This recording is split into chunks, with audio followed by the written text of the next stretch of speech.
Hi, and welcome to the iPhone Life podcast. I'm Donna Cleveland, editor-in-chief at iPhone Life. And I'm David Averbach, CEO and publisher, and back from vacation. Yes, yay, we have David back. This week we're going to talk about iPadOS 14 and iOS 14 round 2 because David has his own hands-on experiences with the beta software, and I've discovered a few new things too some new features that I really like and wanted to tell you all about. So we have a great episode for you today. And first, David's going to tell us about our sponsor, Bridge, for this episode. Bridge is a perfect sponsor to talk about for iOS 14 and iPadOS 14 because their keyboard is perfect for the new operating system. And basically, what's so great, it's a keyboard built for the iPad, and it has a trackpad built in. And so it's really amazing for the new mouse functionality on the iPad. And even Bridge has been one of our favorite keyboards for a long time because it's really quality design. It's aluminum shell, and it has this really nice hinge feature where when you put the iPad in, you can put it at just about any angle, which is one of my favorite things. And also, it makes it kind of look like a MacBook, which I love. It's just a really sleek keyboard. Don, have you used the Bridge keyboard before? Yes, I have it for my, it's not an iPad Pro, but it works great. I think having a Bluetooth keyboard is essential if you're going to have an iPad, if you're going to do any type of real work on it. So, and the Bridge is my favorite brand I've tried. So I was really excited when they joined us as a sponsor because it's a product I'd already been using and really love. No, I agree. They were one of those companies where I went out and I said, you have to advertise with us because we love you and we really want to talk about you more. I agree. It's one of my favorite brands. And I also agree, when I started using a Bluetooth keyboard, I was blown away at how much more productive I was able to be because there's all these shortcuts that are built into the iPad that you don't even realize unless, Donna's holding it up. Perfect. Now, Donna, there are two versions. Donna's holding up the version that does not have a trackpad, which is also great if you don't care about the trackpad. I'm in the trackpad version if you have one that is compatible. And I think all iPads are compatible with it now, which is nice. And so, make sure you check it out. Bridge is spelled BRYDGE. And you can get either version. And the nice thing, too, is that Apple, of course, has released a trackpad keyboard. But Apple's keyboard, first of all, is more expensive. Second of all, it doesn't have as much of range of motion, so you can't keep your keyboard at any angle. And third of all, it only works with very select iPads, whereas the Bridge keyboard is going to work with the whole range of iPads. So definitely check it out. Yeah, I think it's great how it has these little hinges where you could fit any iPad in. And one of the reasons that Apple's keyboard is not that great is a lot of times if you're sitting on the couch or in bed, you'll want to use your iPad, and Apple's version will just become a mess. Basically, it doesn't have any structure or stability, whereas this will hold in its position. And so it's great for kind of lounging use, which I think is kind of perfect for the iPad, is what you want to do with your iPad. Yeah, exactly. One of the angles I use my iPad the most is almost tilted a little bit forward. And that's a really hard angle to accomplish. And I always feel embarrassed talking about it because it's because I'm lying down when I'm using my iPad. I'm just lounging. But that's what I do, and that's what a lot of people do. And it's a hard angle, and Bridge is one of the few cases, let alone Bluetooth cases, that allows you to do that comfortably. Right. Now, I want to tell you about our daily tip newsletter. We have been at this for a while, sending out one tip every morning to subscribers for free. And it teaches you something cool you can do with your iPhone. And like I said, it's just 1 minute a day. And so this has been something that we have a lot of really loyal subscribers over the years who rely on it to make sure that they stay up to date on all the cool new features of their phones without having to invest a bunch of time. So if you go to iPhoneLife.com/daily tips, you can sign up for our free daily tips newsletter. And now is really the perfect time because we are working on all of the iOS 14 tips. So the day iOS 14 comes out, we'll teach you how to update, and we'll have quick tips for you every day. It's free, it's easy, and go to iPhoneLife.com/dailytip. I wanted to share one of our best tips this week. This is one that's been really popular for Google search, and we don't need to get into too much about why potentially, and it's how to hide an app on your phone. And this is something like, there could be a lot of reasons why. It's not just like dating apps that you're trying to hide from your spouse, although I think that is one of the top searched reasons that people would hide it. But I thought it would be worth sharing. And if you, basically all you need to do is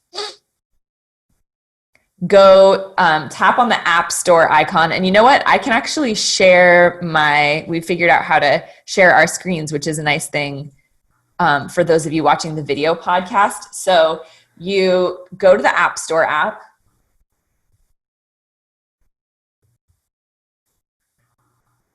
You tap your little profile in the top right corner, and then you go to My Purchases, or Purchased, sorry. And now from here, you swipe left on an app that you see there, and then you just tap Hide. And this is for people who have family sharing, is that correct? So that then people won't see that they downloaded the app? Yeah, this does allow you to do that. Let me just open up this tip really quick to see if it has purposes for other people outside of family sharing. I mean, if somebody has your phone and is looking, yeah, no, it's family sharing. Yeah. Because otherwise you might just want to like hide the app in a folder or something like that. Or now with once you get iOS 14, you can also choose which apps show up on your home screen. So you could just not have it on your home screen, and that's an easy way to get around it. And then also not have it show. You can go in to your Siri suggestions and have certain apps that you can't search from your general search bar. So that's another way you can hide an app. But this is specifically for family sharing. Yeah, I was just getting ready to say that. If you are concerned about privacy and somebody seeing apps you download, if you have private apps that you don't want to be sharing with everybody, you may want to go and turn it off from suggested search, because suggested search will not only shows up if you're actively searching for something, but in the section on your phone where Siri will suggest apps that might be relevant for that time of day, they'll show up. And so sometimes if you have apps that are private and they're showing up and somebody's looking at your phone, they'll see it. So if you are concerned, that's another area.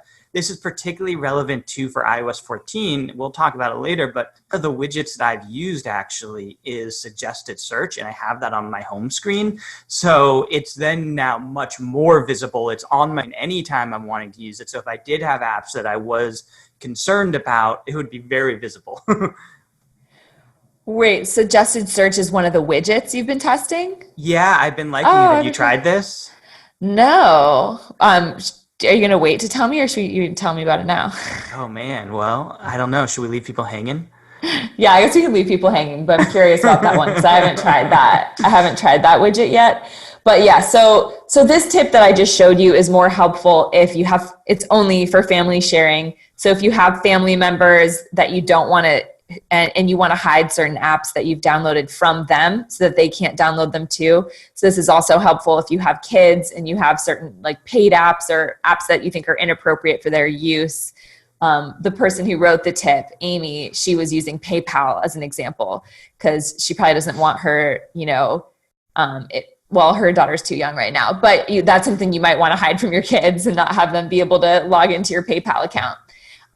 So it's also useful to know these other tips that David said, though, if just in general you want more privacy on your iPhone. And yes, so if you go to iPhoneLife.com/dailytips, you can get tips like that every single day sent to your inbox. And next, I wanted to tell you about our Insider subscription. We have a premium subscription that we have a pretty big announcement to make about. I told you about it last episode, I believe, as well. But for those of you who didn't check in last episode, we're now including all of our iPhone Life classes in our premium subscription to iPhone Life Insider.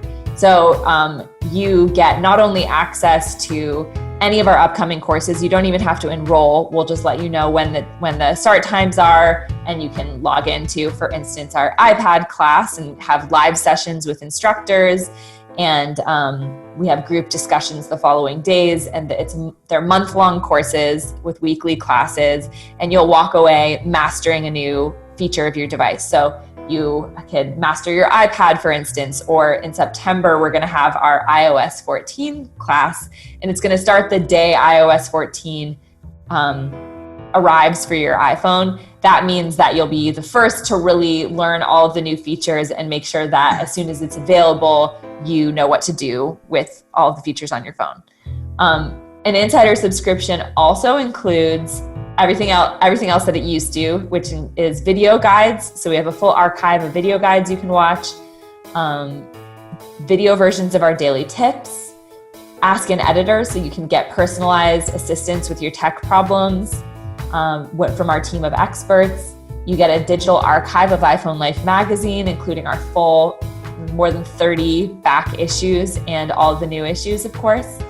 And you get a special version of this podcast with exclusive content and none of the ads. So if you go to iPhoneLife.com/podcast discount, now is a great time to sign up because you'll get a discount as a podcast listener, and you'll be ready when next Wednesday we start our iPad class. So you want to sign up in time to be able to enjoy those live sessions. And we're not raising the prices on Insider, even though we're adding this really valuable new feature. We used to charge $350 per course. And so by offering several classes every year for our insiders, we're adding thousands of dollars of value to the subscription without charging you anything extra. We think it's pretty awesome. We're really excited about it. We're trying to hype it up because I think it's a really great value. It's a really excellent way to have more one-on-one with your instructors and really go in depth. And you also, of course, still get access to our in-depth guides. So you'll have, in addition to the live tutorials, you'll be able to watch step-by-step videos and have a printable PDF. So we cover you no matter how you like to learn and no matter how much time you like to learn. iPhoneLife.com/podcast discount. All right. We have an insider question I wanted to tell you the answer to. This is one of our subscribers who wrote in, and Cullen Thomas, who's a writer and producer here, answered the questions for him. Okay, here it is. I want to start signing into apps with Apple, not Google or Facebook. I sometimes see the option, but when I click on it, it tells me how wonderful it is, but it doesn't let me actually do it. Is this because I did not use the Apple option when I first acquired the application a long time ago? And here's the response from Cullen. Sign in with Apple is what this user is writing about. And that's a login option that Apple created that now competes with Facebook login and Google and actually protects your data instead of exploiting it to all these apps. So the sign in with Apple tool is indeed wonderful. It's private, secure, fast, and easy. However, it only works with new accounts. If you already have an account with the service, then you can't yet switch your account over to sign in with Apple. By the way, this is a new feature that's coming in the fall with iOS 14, where you can... No. Oh, you can merge now. Yeah, that's like a new thing. Oh, cool. This is because you've already created a credential with the service. So Apple's offers to create a special hidden credential is too late. That's if you're doing it right now. In September, it'll be different. There have been rumors that Apple's working on a fix, though. I think Cullen wrote this before WWDC, where it wasn't confirmed. And the other issue is that not all third-party services offer sign-in with Apple yet. So that's something just to be waiting for, and we're all looking forward to that. So basically what your takeaway from this should be sign in with Apple, I think, is a great choice if the option is there. In the fall, you'll be able to port over any existing accounts to sign in with Apple. And for now, just sort of look out for apps that offer it. And if you're creating a new account, definitely use it. The other thing I love about sign in with Apple, are you using sign in with Apple? I am, but I've had the same thing where, I I don't create that many new accounts. I don't think like I have a Yeah. lot of existing ones, so it'll be a lot more useful to me once I can switch over to it. Yeah, that's fair. Um, The thing I really enjoy about it when I am creating a new account is that when I hate the whole password management thing when I'm just like putting in my email when you just kind of create an account in the standard way. And so I often before sign in with Apple was doing this through Facebook, but not only does it concern me to create an account through Facebook, push the little Facebook button because of the privacy implications where then Facebook is tracking all of my activities and I don't really know what information is shared forth and I don't trust Facebook for it. I also, the convenience is a large factor because when I tried to sign in with Facebook, it would take me to a second page where I would then have to go put in my Facebook password and I'd have to then go back to the app. Whereas I find sign in with Apple to be much faster because it just uses Face ID. It's kind of natively built into the app. And I find it to be much easier to use in addition to secure. yeah, I agree. I'm excited once it's like developed enough that it's just available everywhere for Yeah. all accounts. And I love Should we Apple get? Pay. Yes, me too. Oh my gosh. It makes things so much easier because it also just automatically adds in your shipping address and everything. So you have like no forms to fill out. Yeah, it's the best. It's amazing.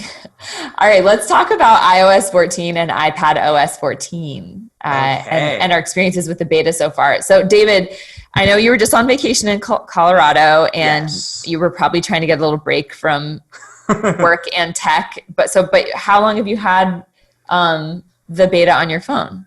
Okay, so first of all, a confession, I don't have iPad OS 14. I just have iOS 14. And I actually would recommend that as a practice for you all to make sure you have one device that is not updated because things can get glitchy, especially on third-party apps.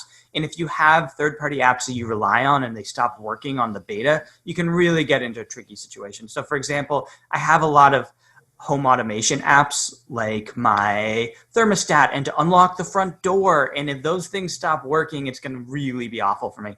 Thankfully, they are working. So it's been okay. But I do recommend having a device that you have as a fallback if you do the beta. I've had the beta. I updated a couple days after I got back. So I've been using for about a week now. And do you want to tell us about what some of your favorite features are? Sure. In general, I've been really liking it. So of course, widgets are one of the big things. Let's talk about that because we kind of hinted at that. How have you liked the widgets? The widgets I've been really liking. I really like the weather one, honestly. There's something really nice to me about having, I'm just going to switch to share my screen. There's something really nice to me about just being able to at a glance on my home screen, see that it's 75 degrees and a little overcast. And the calendar one too. I really like seeing my upcoming, I can see like, first of all, the monthly view. I like this big one and then I can also see what's upcoming for the day. Yeah, I like you? Well, let me actually see if I can share mine. My weather app's being a little glitchy right now, but I'll share mine. If it'll let me. For those of you who are listening, we do have a video version. I will, of course, narrate what I'm showing. Oh gosh, it's going to require a plugin. I'm not going to share mine. I'll just tell you. So I have I have similar to you. I have the weather's been my favorite. I have the weather app, and then do you do the big weather or the small weather? I have the small one.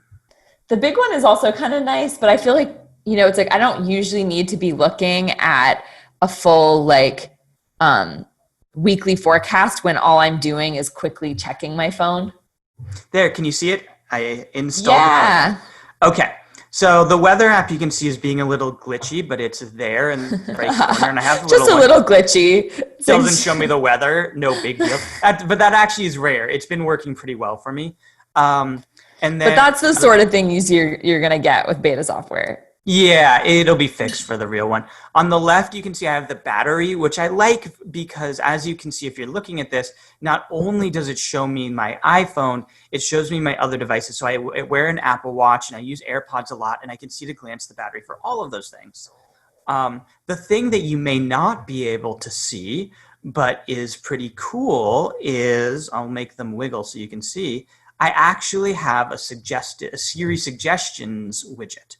So it is a grid of 4 apps, and it's on my homepage. You wouldn't really be able to know it's a widget unless you knew, because it just looks like a grid of 4 apps, but it just pulls them up for me. It's a funny thing, though, because if you long-term listeners remember, Donna and I did an iPhone cleanse a long time ago where we hid all of our apps that we use regularly. And so now all of a sudden they're putting them back right in my face.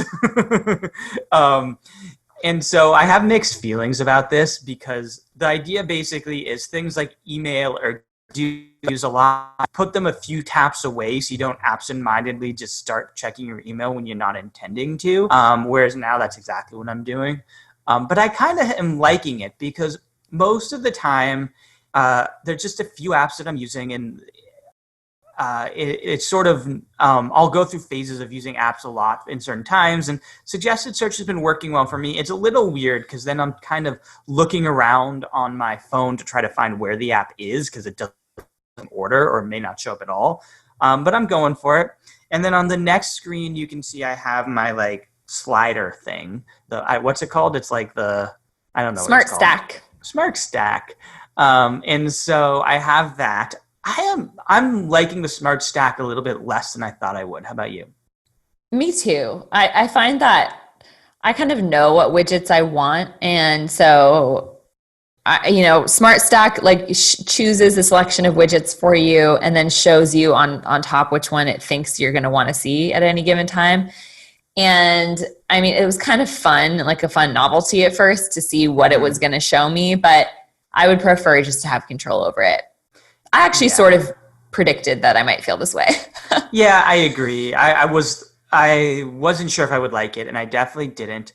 And then that's it. What's cool is I only have 2 screens, and then I get into my app library, which I do find that I don't know that I love my app library. I don't know that I ever go to it, but I never go to it.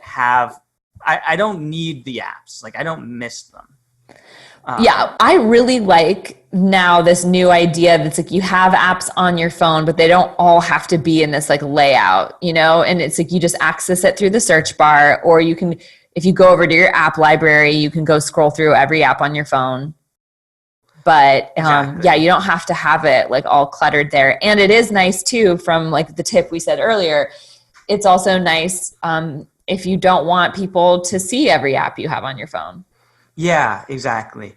The one thing I will say, in general, I feel like I'm happy with widgets, but I'm really looking forward to when Apple allows third-party widgets. I'm assuming they will allow that when they go out of beta. Do you know? I hope they do. That would be really nice. Like a Spotify widget. Well, and I don't use the podcast app. I use Overcast, which you can see on my home screen right now. And I really would love that. I'd love a Slack widget, because I'm liking the widgets. In general, I tend to navigate to apps by searching for things. And so widgets I find to be really useful on my home screen, but I can only have a few of them right now because I don't use that many Apple services. Actually, that's a really good question. I don't know whether Apple's allowing third-party widgets. I know one thing that's really nice is they're going to be allowing you to choose your own default apps, and you can choose third-party options. Yeah, I do like that. That's a big deal for things like your web browser, for people who are like big Chrome people instead of Safari. Now, a feature I've been really loving is emoji search in the Messages app. That's something I didn't mention last episode, and I was so excited to find it because it's one of the ones we've been for years talking about what features we hope Apple will bring with the next version of iOS, and that's one I've been hoping for a while. On the Mac, for years, you've been able to, when you go to click the emoji keyboard, you can just search and type in whatever you're looking for, and now you can do that, and I'm going to show you. And it seems like something that's maybe not that big of a deal, but it's super nice.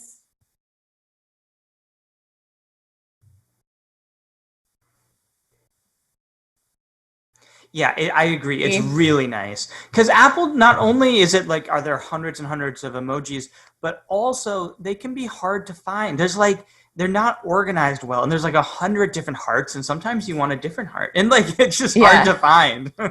So now in the search bar there, you can see you type in dog, then you'll see all of the different dog emojis there, and then you can type it in. And I was going to say, yeah, I've for a long time questioned Apple's choice of the way they organize their app screens, because a lot of the really commonly used ones, like Hearts, was like 10 pages over. Yeah. You have to like scroll through like 8 like pages of flags, and you're like, I don't care. Why are flags so high up?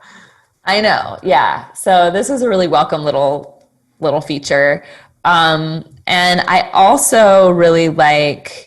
Wait, no, that's a iPad OS. I'm going to wait to tell you about that in a minute. Okay. Oh, Safari Smart Suggestions. When you go to your browser, and I use Safari, now above where they have your just like bookmarks and favorites and stuff, if you scroll down, it'll show you like a list of your recently visited sites.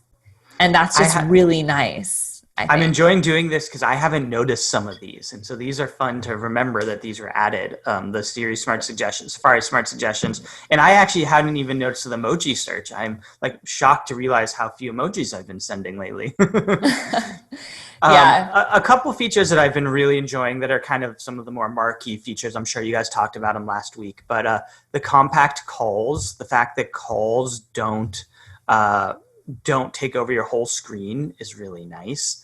Really nice. And something that it's funny because I didn't get what they were talking about when they announced it. And I actually was panning it. Like, I think even in the Facebook group, I was like, oh, that's a dumb feature. The picture in picture, I'm loving it. So basically what happens is if you're doing a FaceTime call and you're on iOS 13 or earlier, if you can stay on the call and go to a different app. And it happens pretty frequently to me. So for example, I'm on a FaceTime call and I'm checking my notes, or I'm checking maps, or something that's relevant to the call. As soon as I navigate away from the FaceTime call, it pauses the video. Whereas on iOS 14, it puts the video in picture, so the video stays for me and the other person. They can see me, I can see them, and I can still use my phone. So it's been really fun because my stepson and I can play games now and FaceTime when he's at his dad's house, and we can play games and have a picture of each other while playing. It's also nice if you are somebody who, and sometimes I do this, I'm a little rude, and I'll be talking to somebody on FaceTime, and I'll be like, let me check Instagram. And they'll instantly know that I stopped paying attention to them. I know, because it grays out, yeah. Yeah, and they're like, why'd you pause it? I'm like, oh, I don't know why it paused. And really, it's like, I'm checking Instagram. So now you don't have that problem. People don't know if you're being rude. Yeah, I really like that too. I actually tried it out accidentally. I was on a FaceTime call with my therapist, and I had the same thing where like a text came in, I wanted to check it, and I was like, whatever, I'll just let it gray out. But then it like went into its little picture-in-picture box, and I was like, oh, I totally forgot about this feature. And we have enough screen real estate now on the iPhone that it doesn't feel even like ridiculously small. That like, because before I thought they didn't bring picture-in-picture to the iPhone because it's a small screen, but I think it works great. Okay, but can I tell you something that you might find embarrassing? Sure. If it only works if everybody's on iOS 14. If they're on iOS 13, they will still view you as great. So your therapist probably knew you weren't paying attention. Oh no! I even asked her though. I said, "Hey, can you still see me?" And she said, "Oh, okay." Oh, interesting. Maybe, well, I don't know then. That's what happened. I was doing the thing where I was talking to my stepson, and sometimes he'll just call us and just stay on the phone for like an hour while he's at his dad's. And so I'm like, yeah, cool. Let me just, do other things with my life. And he was like, why is it grayed out? Why is it grayed out? And I was like, oh man, I thought I was getting away with it. Oh, that's funny. Yeah. So I don't know then. Maybe, I don't know what operating systems works. Maybe she's on the beta. I don't know. She's like, well, she's paying for this. So if she's not paying attention, it's on her. Yeah. That's funny. A couple other features that I'm enjoying are the messages, being able to pin your favorites up top. Are you liking that? I really like that.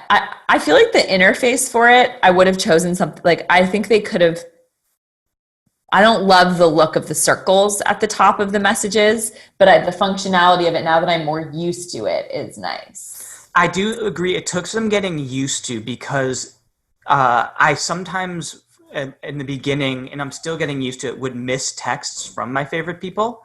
And that was annoying because it's just like you're used to the UI of seeing the little circle when you have a new text, but it's a different UI when you get a new text from those people that are pinned up top. And it took me a while to like notice it. Did that happen to you at all? Yeah. So if you look at this, it's weird. Like at the top here, you can see by default, it'll just create these like little circles of everyone who's in there, or you can like choose an emoji to represent the group. And yeah, like a little blue bubble will pop up at the top to show you the message, but it's kind of easy to miss. I don't know. I kind of just, I don't love the circle thing. I don't know that I mind the circle thing. One of the features I like, but this is where the circle thing does bother me a little bit, is now you can, for groups, you can add a photo for the groups. And so I like that feature because it's like, especially if they're pinned, it's very visual to see them, but it then crops it weird on a circle because most photos are not circular. But one interesting thing I just noticed when you were showing your screen, because I was wondering this, if I create a photo for the group, apparently that's just for me, because we both have pinned we have an executive text message, so for the people in iPhone Life, and I went and added the iPhone Life logo as a circle, and it did not show up for you. So that was interesting. Oh. Here, I'll see if I can show it now. And by the way, we'll make this a sub question of the day. For people who are listening, is it really annoying that we keep showing everything? Because we're trying to navigate the fact that we have an audio version of this podcast and a video version, and the people who are watching it really enjoy seeing things, but the people who are listening may not. Okay, so email us, text us, and let us know. So you can see right away the UI. I have a friend group, and I took a photo, but it cropped everybody out of it but me. It shows like it shows the text message, but it's in a way that I might not have necessarily noticed. And then I have the logo of iPhone Life for the executive channel, and yet it's not showing up there for you, which is very interesting. Right. So yeah. That's weird. But you did see, like when you were just sharing your screen, it showed the way the little, like you had a new notification from one of your groups. Mm-hmm. And yeah, it's just a bit of a strange thing. But the functionality of it, I mean, it keeps your most important groups and people at the top always, no matter what you're scrolling through. And that's just very useful. Like I like having that for the most part. I agree. One thing I wanted to ask you about picture-in-picture is I've only used it for FaceTime. I tried using it. I read online that you could use it if you're playing a video through Safari or even the podcast app, but that wasn't working for me yet. Are there any other apps you've found that you can use it in? No, and to be honest, though, that's the main reason why I initially was skeptical of this feature was I am not someone who's going to be watching, say, a YouTube video in picture-in-picture while I do other things. I'm like, if I'm watching a video, I want to watch the video, and it's tiny on my phone. So the only practical application for me would be FaceTime or other apps, which I would like to test. So, for example, would it work for Zoom? Would it work for Skype or Slack? That'd be great if it does, and I think it does, but I haven't tested that yet. It doesn't work. YouTube, it wasn't working for me. And I think some of that is Apple. I mean, YouTube charges you to keep playing. Like if you want to be able to keep playing videos, that's part of their like subscription. So they're probably not going to build that functionality, which is annoying because you have to keep your phone not asleep. You have to keep it awake and in the app in order for a video or audio to play. So it makes it a less desirable option to use for, say, like listening to a podcast while you're doing other things. Because as soon as you leave the app, it stops. Yeah, I don't understand YouTube. Like, does anybody pay for YouTube? I've never met somebody who pays. Yes, I think we should talk to Leanne about it. She's someone who works at our company, and she uses that because you also, like Tyler pays for YouTube TV on the Apple TV, and that's how he gets all the sports stuff. So it seems like that, but that's a different deal. Yeah. But we should ask her about that at some point. But okay, I have some iPad OS features to talk about, or did you have anything else you wanted to share on I can iOS 14 first? I can rattle off a couple of the things that I've been liking. Okay. First of all, I like the new Siri. I like the UI of it, that it doesn't take over your screen. How do you feel about the new Siri? Love it. I think that just that visual difference is really nice. And I really like the way it looks. The little, like, somehow the way it spins when it's like thinking. I really like it. They did a nice job. It's very like visually appealing. I agree. And then CarPlay, I've been ho hum about. I don't know that it's a visual difference. I haven't noticed any useful features that have been added. It's more like, now I have a backdrop, which is fine. I don't care. How have you felt about CarPlay? I feel the same way, although did CarPlay have dark mode before? Because I've noticed it also follows my dark mode schedule, which I don't think it used to. Interesting. No, it did. It did. Oh, okay. Yeah. I think maybe it's just the backdrop making it look different. I was like starting to be able to like being like, wait, what's different than it was before? I don't remember. But yeah, it was kind of fun just to plug in my phone and see that CarPlay looks a little different with the beta, but no, it's been the same. Yeah. Okay, that's all I Functionally. got. Talk to me about iPadOS. Okay, so iPadOS, something that Apple talked a lot about at WWDC was the sidebars of iPadOS. And I was kind of like, oh, why do they keep on talking about these sidebars? But it is really nice. In the Photos app, for instance, now you have the sidebar that shows you like all of your albums, for instance, or not as many as it can show in that area. And so you can do things like scoop up photos and drag them into albums, or like do a bunch and drag them into favorites. And then they'll be added to your favorites album. And so it just makes it so you can kind of do things on a larger scale. And there's just a nice feeling about, it's a better use of the screen real estate because you have more space on your iPad. And one of the reasons it hasn't felt as much like a desktop experience is you don't have like as much access to everything usually on iOS. And so now with iPadOS, you can see like the larger organizational structure of an app and have access to the different parts of it. So Photos app is one example. Notes also has a nice sidebar. So I've been enjoying that. And then the feature that I've really been having fun playing with is Scribble. And this is something you have to have an Apple Pencil to use it. But you can now like type into things, you can write into things like your URL bar in Safari or in the Messages app in the text box, and it'll just automatically convert it to typed text and you can send really it. Cool. Yeah. And so the nice thing about that is if you're using your Apple Pencil anyway, you can kind of just keep using it in different apps and just, it's sort of like you're using your brain in a certain way, handwriting, and you don't have to keep switching back and forth. And I have terrible handwriting, and I'm happy to report that it still seems to get it. So I had the same problem as Nicholas last episode. He was complaining about how it keeps on turning O's into zeros. Oh, that's weird. And it's one of those weird ones where you don't really know what to do about that. So I've been having that problem. Also, you write O's more than zeros so much. I know.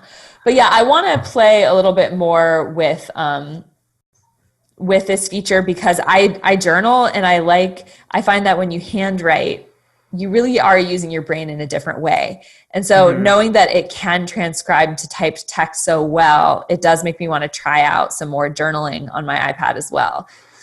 Yeah, that's I want to write it in handwriting, but I want it to be stored as typed text because I can't even like read my own handwriting later. No, exactly. No, that's a great feature. It's also a great feature that I will never use because I hate handwriting. Like, I do not like handwriting. I have terrible handwriting as well. And a weird fun fact, Donna and I have weirdly similar handwriting to the point where I sometimes can't tell it apart, but it's really unique handwriting. So it's like we both can't read our own handwriting. No, and we can't tell who wrote what, but it's I hate handwriting, so I would never use it. But that's a cool feature.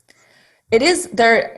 Just last point on this. There's a study that shows that you do, well, now of course I can't remember it that well, but it was something about the different parts of your brain that you use for handwriting. And because you have to write slower, you're processing the information and choosing what's important. Like for instance, people who handwrite notes in classes, it's better than typing notes, because with typing notes, you're tempted just to type everything. Whereas with handwriting notes, you have to go through the process of being like, I'm only going to write down what's the most important, and then you actually remember it.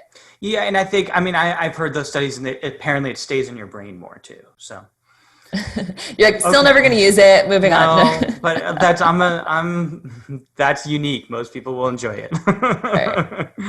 That's all I've got for iPad OS 14 for now. I mean, the widget screen is a little different. The way that you get to the widgets, you still have, instead of like the little, when you go into the editing the home screen mode, usually on the iPhone now, there's a plus button that shows up on that screen. You still have to like swipe over for widgets to get there. So that's something for listeners at home, if you're confused about how to get there, like there will be a few little differences on the iPad.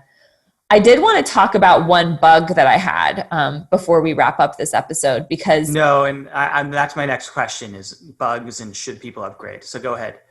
So last episode, I was pretty just bold about how I don't think it's a big deal to get the beta softwares on your devices. And, you know, as long as you do an encrypted iTunes backup, you should be fine, which for the most part I stand by, because worst case scenario, you revert to your backup from a few weeks ago, and you just only lose anything stored in the last couple of weeks. But really, also the closer we get to the official shipping version, you're going to be losing more time if you revert back. It could be like 2 months worth of data. And I had a little scare last week because my cellular connection wasn't working. That's bad. It would only connect to Wi-Fi, and whenever I went to cellular and settings, it would say some sort of error message and telling me I needed to revert. All I ended up having to do was restart my phone, and it went away. So didn't end up being a big deal. But for people, I was reading online about it, and it's a common issue, and some people do have to get off the beta to get that if just restarting doesn't work. That's good to know. You know, stuff like that, like, because that's not going to work. Like, I need to have a cellular connection. It's still my primary communication device. So yeah. In general, I thought that was that's a pretty big bug. That's not a small bug. Yeah, for sure. In general, and those are the type of bugs that are really bad because they can get dangerous. Like if you're out and you don't know how to get, like I've been traveling. If I didn't have cellular, I literally wouldn't know how to get home. In general, I agree with your sentiment that iOS 14 beta has been pretty smooth. I've had a few third-party apps crash, but I haven't had any of them that regularly crash or just straight up won't work. I have had a few of them crash my phone overall, which has been frustrating. Like I'll be trying to do something and suddenly my phone will just turn off. But I can turn it back on. And as Donna was referencing, if you are using beta and you do have a bug, especially if it's a pretty frustrating bug, try just turning off your phone and turning it back on. That can often clear it. Or if it's a bug within a certain app, definitely close out the app. A lot of times it takes care of itself. Are you standing by your recommendation that people should try iOS 14 beta? I think that if you're excited about trying the new features, I would go for it as long as you do the backup. If you do have a secondary device that you're not using you're not relying on, I would do that instead. So I think it's a great thing to put on your iPad because you get all of the features of iOS 14 plus the fun new ones. I think that's a great solution. And I know a lot of our listener base does have iPad. They do have iPads too. So I think that's probably what I would recommend. But yeah, I don't think it's that scary. So if you want to put it on your iPhone, I probably would say go for it too. Yeah, I think with these things, a lot of it comes down to your personality type. If you're an early adopter who really enjoys seeing things the moment they come out and you're patient with the fact that there will be more bugs and you have a risk tolerance for the fact that you may have to deal with troubleshooting your phone because it can go really wrong. We've had people in the office who've just had to completely reset their phone. Not for iOS 14, thankfully, but in previous versions. So if you're someone who has a high risk tolerance and is patient, it's fun. And in general, we have not had that many problems. But I think for most people, you're better off holding out till the stable version comes out in September. Yeah, it's also not that hard to put on your phone. I think it used to be a bigger deal, and now the process is super easy. But yeah, I think that is probably being a little more cautious than I'm saying is a good idea. And the other thing that can really go wrong is just a lot of times third-party apps don't work properly with the beta. Mm-hmm. I haven't really had that problem this time around though either yet. I have, but not consistently, like I was saying. So I've had problems with third-party apps where sometimes they'll just crash on me more than they used to. But I haven't had any of the apps that I rely on just stop working, which is really frustrating when that happens. Yeah. And let's continue with our question of the week from last episode, which is just what features of Avaya. Well, last time I asked, are you planning to upgrade to the beta? Why or why not? And this time, I think let's talk about what are some of your favorite features of iOS 14 and iPadOS 14 for those of you who have had a chance to try them. So you can just email us at podcast@iPhoneLife.com and let us know what new features you like the best or are most excited about. Yeah, that sounds good. And I think that's an episode for today. Yeah, thank you so much for tuning in. And David, I'm glad you're back and on the podcast again, back safely from Colorado. Back. Yeah, Colorado is real nice, though. I know, I'm a little bit jealous. But all right, hang in there, everybody, and we'll be back in a couple weeks with a new episode. Thanks, everyone. And if you're an insider, stick around. And if you are not an insider and you would like to attend our class coming up on August 5th, make sure you go subscribe to Insider. iPhoneLife.com/podcast discount. Yeah. All right. Thanks, everyone.